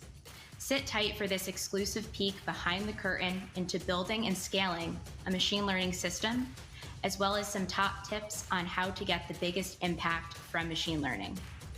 Here's Daniel Linder's keynote session, Lessons Learned on the Journey to a Machine Learning Platform. Thank you very much. So my friend Alice actually came to me and asked me if I could help her build a phishing detection company. And because I've actually built a lot of these things before, I wanted to give her a little bit of advice on some of the lessons learned and all the mistakes that I've made so that she doesn't make them as well. My name's Daniel Linder. I'm the Senior Director of Data Science at Tessian, previously the Head of Data Science at Adyen, and I've been working on building machine learning systems for as long as I can remember. And I'm here today to talk to you about the lessons learned on the journey to a machine learning platform. And so the first lesson that I gave to Alice in terms of what she should do, how should she start, it's to be the algorithm. Actually put some headphones on, try to focus, and really try to understand what's coming through. You have emails coming through, and you have to understand what is causing this email to be malicious, what type of attack is it, what is causing it to be safe. To really understand all of the things that make these emails what they are, really sit down. Don't try to rush into building a very advanced system right now. Just try to be the algorithm yourself. It will go very, very far. Label the emails and really understand them. So she did that. She sat down, she labeled the emails, and she's like, hey, Daniel, what do I do next? Because now it's just me. What do I do next? So then I came to lesson 2, which is build the whole end-to-end system first. Don't try to build this crazy algorithm. That's going to be something you're going to do later. You have to build along the way and understand actually what's going on for the end-to-end. Too many times you'll have companies that are trying to build the algorithm part of it, and they don't understand that actually the pipelines and all the things that go into the system are the things that are going to break along the way. So start by doing it like that. It's much, much better. And will help you later on to find out all the problems that you're going to face, find them out early. So fail fast. So she did that. She built this end-to-end system. She's failing quickly. And now she wants to know, well, what's next? So that brings me to lesson 3, which is that good data is better than good algorithms. Now, what often happens is that companies will hire data scientists very, very early, but data engineers very, very late. I want to swap that. Because what always happens is that the data scientists will be trying to work with data that is very, very hard to work with, and they can't actually get it into the place that they need. So I told her to go out and to hire data engineers before she hires data scientists, or at least hire more data engineers than you do data scientists in the beginning. It will go very, very far when she's doing that. So then she goes out, she hires a few top-notch data engineers, she hires a few data scientists, but she tells me that she doesn't have enough time to actually label all of the data herself. And so she's constantly trying to figure out how am I supposed to be able to feed all of this information into the machine learning system if I'm trying to do it all myself. So that brought me to lesson 4, which is to leverage your users. The ability to have people that are looking at the system be able to actually interact with the system is really, really powerful, and it will 10x your ability to label the actual information that comes in. So the amount of labels goes up by a lot. What will also happen is that your algorithm will improve itself, because as the inputs from the users are fed back into the algorithm, we're actually able to improve and improve and improve. And so your actual workforce gets a lot bigger. Now, one other advantage that this has, which I think is very, very overlooked, is that it actually teaches your users as well. Many times you have phishing awareness programs, or you have all these different types of big training sessions and stuff like that. That's really one thing that is shown over and over is that in the moment training is actually really, really useful. And whenever you're building these type of systems, the humans are actually one of the weakest points that you have. You can build the best system in the world, you can build up fortresses, whatever you want, but there are people will still be a huge failing point for your system, and you have to help them. And by having warnings in the moment of you catching the malicious emails is really, really important. So Alice does this. She builds out her system to warn about in the moment. And she comes and she says, Daniel, now what do we do? It's a good question. Now what we do is we start with the machine learning. We have enough labeled data. We're able to actually see all of the information that's coming in. We already kind of worked our muscle about understanding the problem. But what you should not do is write your own algorithm. This sounds a little counterintuitive, as I think nowadays, especially if you read a lot of blog posts, you'll see that most people think that data scientists sit around and write their own algorithms.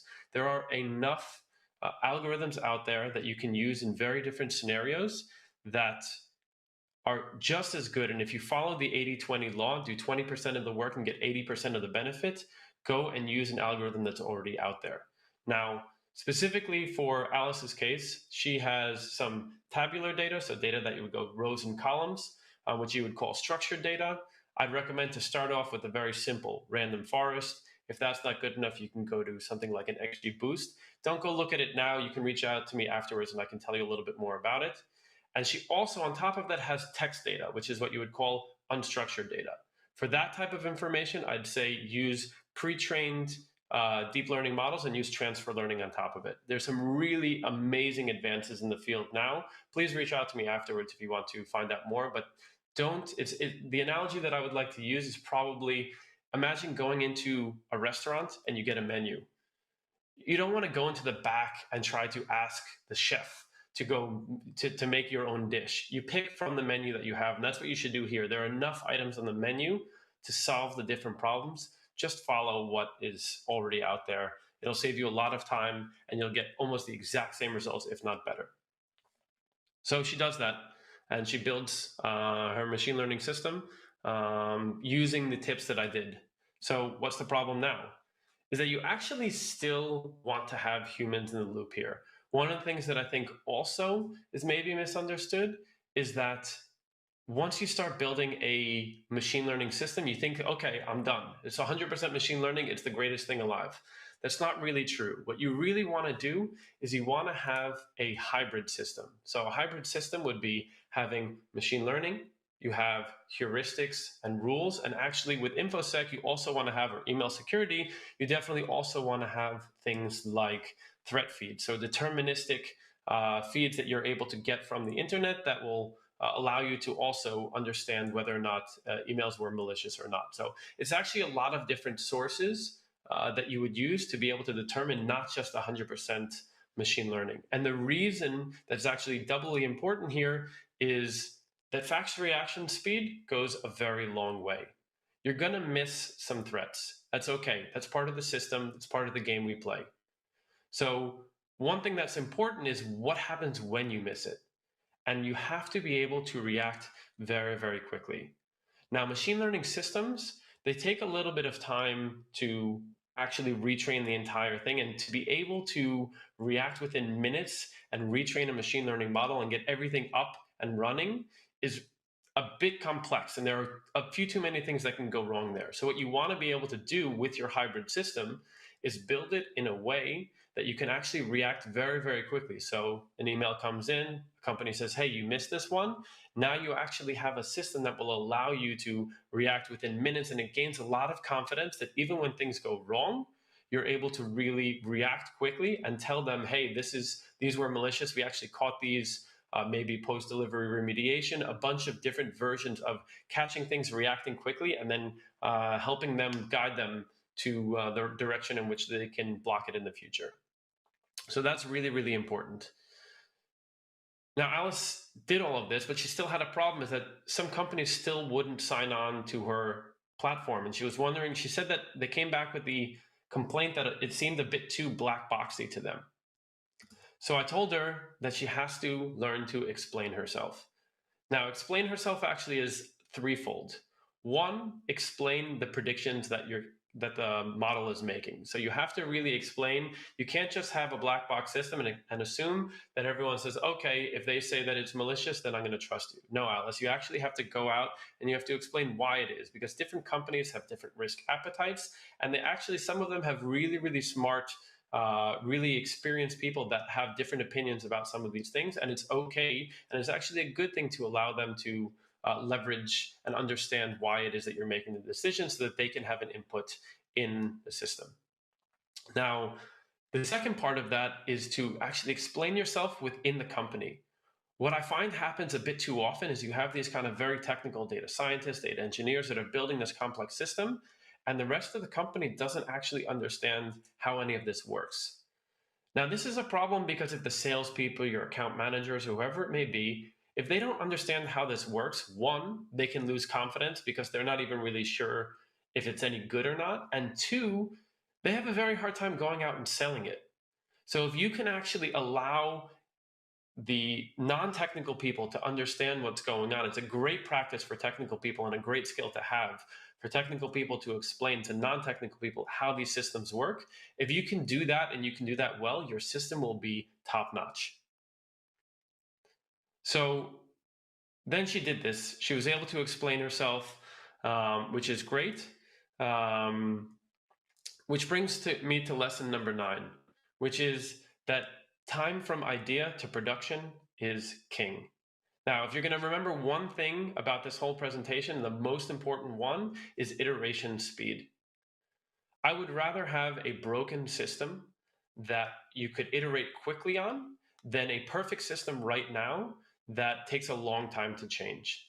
This is one of those things that you don't realize that this field specifically in InfoSec is iterating so quickly, and every single time you think you've made a lock that no one can pick, someone's picked it. And if you can't now learn how to make new locks, you're in trouble. So build a system that you will be able to constantly iterate on. And one of the things that you can do is even test yourself. Set up a metric and say, okay, I have a new idea. It's idea X. How long would it take you, our team, to actually take this idea and put it into a model, put it into the system? Is it a day? Is it an hour? Is it a week? Is it a month? Look at those. There are a lot of different ways that you can actually test how quickly you can react, but that's just a good first step that I would recommend. And this really is important to making the best system, because the system that you have right now, the best system is the one that you're going to be building tomorrow, and how quickly you can get there is really the most important. So she did this. The system's looking really, really good. And she asked me, well, what do I do next? So I think the thing that I want to end with over here is to be honest, to be open, and to be humble.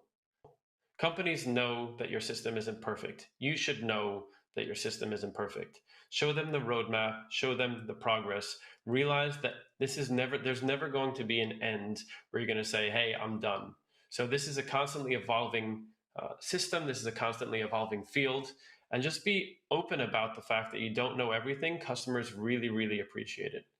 And so the only thing left for Alice to do actually is just to give this talk in my place. Thank you very much. Back to you, Ashley. Amazing, Daniel. Machine learning is such a powerful tool in combating ever-evolving attacks. If you haven't yet, there's still time to share this event with your colleagues. And remember, the recording will be available to share via email or on your social pages with hashtag FWDthinking. Now it's time for our last session. I'm honored to introduce this iconic cybersecurity expert who is here to share the secrets to being a successful and savvy security leader. Please enjoy How to Survive and Thrive in Cybersecurity. Hi, everybody, and thank you for tuning in. My name's Tim Sadler, and I'm the co-founder and CEO of Tessian. We are joined by an incredible thought leader today. Please give a big welcome to Helen Rabe. Helen, could you please quickly introduce yourself? Good afternoon, Tim. It's good to see you again. And thank you for this opportunity. My name is Helen Rabe. I am the CISO for the BBC. Short I have and a whole sweet. bunch of I have a whole bunch of questions for you today, Helen. So let's dive in. First off, why did you choose a career in security? How did you end up as the CISO of the BBC? Oh, well, that's a long journey, and your viewers don't have that much time. Long story short, I got into technology in the mid-90s. I've been through the entire systems lifecycle. General IT security was always in the background because I delivered networks projects, so traditional perimeter-based security with firewalls, very old-fashioned, and that tells you how old I am. But aside from that, I was always fascinated by security, always. I just didn't have that deep tech background that enabled me back then to get involved in it as a subject matter expert. What I then did was start to lay foundation stones that would give me the opportunity to bounce into it, sort of in the 2011, 2012 space. My big break came in when I was taken on as the head of InfoSec for Costa Coffee, and it's kind of just snowballed from there. So being a CISO, yeah, that was a decision I made sort of 10 years ago. That's where I wanted to go, but I had no clue what I was doing. And many people watching this will want to become security leaders, just like yourself. What is the one question that you ask people when they come to you for advice? And they say they want to be a CISO. I go, why? So you have to ask yourself that question these days, right? Back when the CISO title is just a title, and it's a lofty one at that. A bit of false advertising in some cases, but nobody can pigeonhole what a CISO does. It's just not possible. You have to ask yourself why you want to be a CISO, what you think this job is about. And the number of people who can't answer that question when I bounce back, and actually I had that recently with a lovely young woman who came to me and said, yeah, thank you very much for that. I really want to be a CISO. Would you mind if I pick your brain? And when I said to her, why? She couldn't answer the question.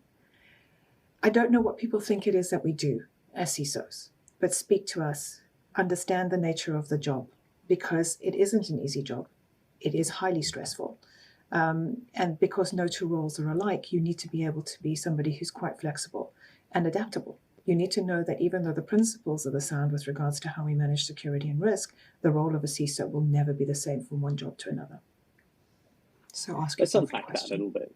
Sure. Yeah, I think it's a great question to ask. And I'm interested in why maybe so few people actually understand or have a good answer for that. But let's unpack why being a CISO, I'd say the BBC is maybe different to being a CISO at Costa Coffee. Like, why are each of the roles different? Why are each of the roles? First of all, the industry sector, the maturity of the company, the business. Where is the business going? What is its strategy? What does it want to do? The nature and scale of what you're securing and what matters to the business. What risk matters to the business? Retail versus media and communications, two different beasts, but both of them equally important. So with Costa, it was data. The data really mattered. They had a great deal of data around customers and consumers. And GDPR was just in the offing. So the requirements around that and the needs around that were starting to change the culture of the organization and its requirements. Data is no less important to the BBC. It's just what matters to the organization that you're going into. I don't know if that answered that question for you, Tim. It does. So it's about the organization. Each industry as well has different priorities and different different missions in terms of what the CISO is going to have to prioritize and be most focused on.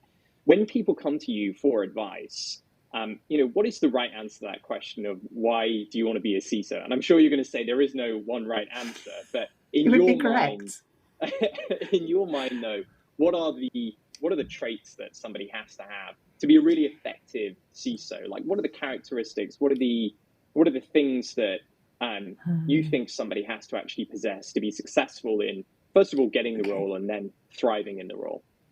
Let's do that back to front. First of all, wanting this role. And this is a subjective response, right? This is all about my thought process and what I subjectively feel is necessary to be a CISO. First of all, personal resilience is absolutely key. You need to be a highly resilient individual. This job is not for the faint of heart.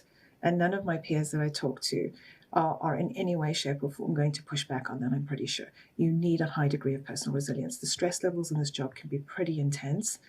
So that's the first thing. Know thyself is key. Right? You're going to come in for a huge amount of criticism. You're also going to come in for a lot of focus, depending on the nature of the job. The more specialized your area becomes, whether you're working in a startup, financial services, media and comms, the more high profile your role becomes, the more highly visible you become. Okay, so be aware people will come to you for counsel and advice. You need to be aware that you're going to be pulled on as a role model. You may not have asked for that, but you will be pulled on. So you need a measure of grace, patience, tolerance, and tolerance and patience are not the same thing for me. But you just need to be somebody who's able to, in the moment, understand what's needed, process, and respond. Reaction is different. If you're a highly reactive person, you're going to struggle in this role. You need the ability to very quickly disseminate and be able to respond to a situation with calm and rational thinking. Because the last thing anybody needs is a CISO who has a very fragmented and reactive nature. So you're going to be required for that. So personal resilience, emotional intelligence, because this role requires a great deal of you when it comes to people. Security is not just about technology. That's a myth. The people angle in this is huge. You need to be able to be a strong negotiator, whether that's at the top exco level or whether it's down with your end users who are consuming the security awareness training and what have you that you're putting out there. You need to be able to deal with people. So that's just as a start. I wanted to come back to the... Yep. No, sorry, Helen. I wanted to come back to the point on the technical aspects of the role in a moment, but maybe before we go there, you've been in this industry for a long time. What have your lessons learned been in terms of building resilience for yourself? I have a lot of respect for every CISO. The sky is always falling when you're managing a security team. There's always some new crisis or problem you're dealing with. What journey have you been on as a CISO, and how do you remain resilient even in the face of adversity? I think that's a personal disposition, right? So I can't speak for everybody else. I am, contrary to what many think, a high-end introvert. So when it comes to my downtime, I switch off. I do have the ability to step away from my job. I cannot solve all the problems that we're facing as a CISO and as security teams. It's just not possible. So there needs to become a measure of acceptance. You can't solve all these problems. You have to be smart about it and efficient about what you're going to be able to resolve. And that needs time and energy to focus on what matters. And that's why your teams and really delegation on those teams, your teams and your trust in those matters. But for me, the switch off is important. If you keep that internalized all the time, you're going to burn yourself out. We cannot be all things to all people, and we cannot solve all the problems that come our way. And you need to be very open about that with your leadership teams and with your own teams. It's a measure of humility, I guess. For me personally, I make it clear to everybody, I can manage risk, but I can't solve all these problems.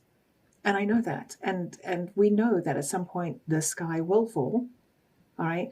But we've got to be ready for that. So plan for that to the best of your abilities. And control is an illusion. We're not able to control everything. So therefore, if you've got as much of your resilience planning, you've done the right things, that's what you can do. Accept it. Don't hold on to it and don't fester with it. I wanted to come back to this point you mentioned about technical skills. So an assumption, I think, within the security community is that you have to be deeply technical to be an effective CISO. Is this a misconception? It's highly divisive as a topic. I wish I'd done it, to be honest. I don't have a deep tech background. I can hold my own, and those who work with me will tell you that, and I'm comfortable with that knowledge. But I feel that you do need some measure of technical expertise to be able to hold your ground with your teams at times. And that's why the team trust is so important. And I've learned over the years that it's more acceptable now not to be a deep tech, because the deep tech people are realizing that the business insight part of their jobs now is their challenge. We both have challenges in these areas. There's no right or wrong. It's what the role requires of you. If it requires, I see this in startups, they require deep techs because those individuals have to be on the ground at the coalface, all things to all people as they build out and mature. That's absolutely critical to them. But if you move into an organization that's highly mature, the deep tech isn't the be all and end all. What is where is the company's strategy going and how are you enabling that? And are you able to have those levels of communication from the top to be able to take a highly complex subject like cybersecurity and make it consumable to people who don't have technical backgrounds? So no right or wrong. I've seen challenges with it in my own personal career when I don't have it. I've seen a loss of respect come up towards me. There have been a lot of entry barriers for me getting in. But I see that diminishing now as we mature as an industry, that deep tech is no longer the factor that matters in your efficacy as a CISO. And when you speak to people who are interested in moving their career towards being a CISO, or they are, a rising star in terms of becoming a security leader, but maybe aren't from that traditional technical background, what advice would you give to them in terms of how you can upskill in that area if, say, emotional intelligence or the people side of the job is your wheelhouse, is your skill set? If your end game is to become a leader and not a manager, a leader in security, you want to be the CISO, you need a rounded out skill set. You need to be able to do the people element. So learn the soft skills, get the emotional intelligence, the self-awareness, yourself, personal resilience. At the same time, when it comes to building out your skill set, figure out, do you want to do, you can do things like the CISM, the C-RISC, and the CISP. That gives you a great comprehensive outline. It did for me. So, but if you want to be a subject matter expert, an SME, and I don't believe I'm an expert. As a CISO, that does not make me an expert in security. I have the school of hard knocks and a lot of experience. That doesn't make me an expert. But if you want to be a subject matter expert, then yes, you're going to have to focus on a niche area and get into the meat of it, so to speak. So choose your lane, because there are now so many in our industry. All right. And that's a great thing. It means that security isn't just a technology-centric career choice. There are so many aspects of it now that have grown beyond that. The human-centric security, where we have psychologists, we have people like Dr. Jessica Barker out there. There are options for you in cybersecurity beyond tech. Just know where you want to specialize. But if you want to do a leadership role, you need to have a holistic skill set. And by that, I mean a well-rounded, and that includes the soft skills of you as an individual. I think something that's been great to see over the past few years is just the emergence of more and more role models and mentors within the security ecosystem. I think mentoring is something you would agree with is really, really important. I know that you're passionate about this, but you actually call it reverse mentoring, or you have this concept of reverse mentoring. Could you tell us what that is? So reverse mentoring isn't a new concept. I think it started in the 90s. So as a mentor, and I do mentor people, I love reverse mentoring. And here's why. Because I have a blind spot with generations. And those who know me well will just, the younger generations are a mystery to me sometimes. So what I've done is I've gone to junior members of my teams, and I have a 6-month rotating cycle where I select 4 over a 6-month period. And every 2 weeks they meet with me and I learn from them, right? It's what are the new tech, what's the new tech coming up? Just getting into the understanding of their mindsets and how they operate. We tend to think we know everything at our age, and we've been there and done it. We have. We've earned a lot of wisdom.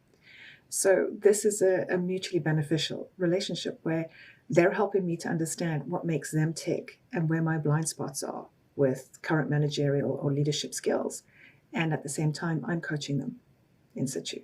And it's a lot of fun, but it helps me to understand when you've got such a vast team and such a huge scope, it helps me to understand where I need to be better with the people that I manage. Because I don't just manage my SLT, I manage this vast resource pool of individuals who are, multifaceted. And my leadership style is my leadership style, but I don't know that it's being well received by the people who I lead. So they help me to understand that. Sometimes it's like being in the prisoner's chair. It's a bit brutal to get that level of feedback because it can't be pretty sometimes, but it's honest feedback and it's good to be, receiving it. So yeah, I enjoy reverse mentoring. That's incredible advice. Thank you, Helen. To wrap us up today, I'd be remiss if I didn't ask you, what's your opinion in terms of the biggest challenges facing security leaders over the next 1 to 2 years? What's on the horizon? What do you think CISOs around the world are going to have to grapple with over these next 2 years? I wish I could speak for the others. I can't. I'm going to speak for myself. My biggest challenge is it's just the threat landscape just keeps growing. Just keeps growing. It's getting bigger and bigger. It's very difficult to keep up with this. And that's driven by growth, right? So our businesses, hyper growth is the way that a business is now thinking. So we have to keep up with that. And this growing threat landscape means more collaboration with the likes of our AppSec and DevOps teams. So stronger collaboration and relationships across So we don't have these centralized security teams anymore. I don't think that's going to change. An ever-evolving compliance landscape, and that's not just for the traditional likes of financial services or health. The compliance landscape is evolving along with new privacy regulations. So our focus on compliance is also going to have to become a lot more focused and intense. It's ever evolving. It doesn't sit still. So it's just keeping up with the pace of that and the scale of it. So many Helen, things. thank you so much for answering You're these welcome. questions and spending time with us today. It's been a pleasure. Thank you very much, Tim. Thank you, Helen and Tim, for a strong finish to the summit, and thank you to the rest of our speakers for sharing such powerful stories and insights with us. We've covered a lot today, but the three most important things for you to take away from this event are that 1, building a strong security culture is critical. As we heard from Investec, San, and several others today, having a strong security culture is one of an organization's biggest defenses against advanced cyber attacks. Once again, effective security starts with people. 2, email is the largest threat vector. As we heard from many speakers today, including TrustedSec, BDO UK, Cole Scott and Kassane, ARM, and TMF Group, email continues to be the largest threat vector for advanced and costly cyber attacks and data breaches. And finally, the key to navigating the ever-changing threatscape is behavioral-based approaches. As we heard from all of our speakers today, the threatscape is continuing to evolve. Security teams can no longer rely on legacy, rule-based email security solutions to keep organizations safe. Machine learning and behavioral intelligence modeling is critical to accurately detect and prevent advanced email threats and data breaches. On behalf of everyone at Tessian, I want to thank you for joining Forward Thinking, the Intelligent Security Summit. I hope you gained a better understanding of how human-centric security solutions can stop inbound threats while amplifying business and empowering your employees to do their best work. This event wouldn't be possible without the incredible planning and support of our events and production teams, our speakers, and our partners. And finally, I want to say a huge thank you to our audience. You've been fantastic, and as always, help us push the conversations in the industry forward. Thank you.